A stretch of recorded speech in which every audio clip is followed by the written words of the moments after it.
কাল চলে গিয়েছিলাম আমরা আমাদের ফ্রেন্ডের রিসেপশনে। তো রিসেপশনে কি কি মেনু ছিল চলো তোমাদের সাথে শেয়ার করবো। প্রথমে দিয়ে দিয়েছিল স্যালাড, আর স্যালাডের মধ্যে আমার সব থেকে প্রিয় হলো শশা। আর তারপর দিয়ে দিয়েছে সাদা ভাত, আর ভাতের সাথে দিয়ে দিয়েছে বেগুনি। আর বেগুনির পর চলে এসছে মুসুর ডাল। আর আমি না ইউনিকেই প্রথমবার কোনো বিয়েবাড়িতে মুসুর ডাল পেলাম। আর অন্যান্য বিয়েবাড়িতে তো ভেজ ডালই করে, মানে মুগ ডাল যেটা হয়।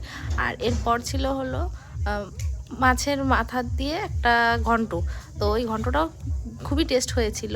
আর এরপর ছিল এটা কি কোন একটা চচ্চড়ির মতো ছিল, আমার অতটা মনে নেই। আর তারপর মাছের লেজা দিয়ে দিয়েছিল আমাকে, কিন্তু লেজা অতটা খাই না, তবু খেয়েছিলাম।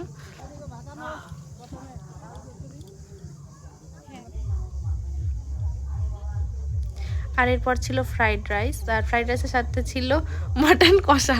তো মাটন যেহেতু আমি খাই না, তাই মাটন নিয়ে নিই, শুধু ফ্রাইড রাইসই খেয়েছি। আর এরপর চলে এসছে চাটনি, চাটনির পর চলে এসছে মিষ্টি, আর মিষ্টির পর দই। ব্যাস এই ছিল ওর রিসেপশনের খাওয়া দাওয়া।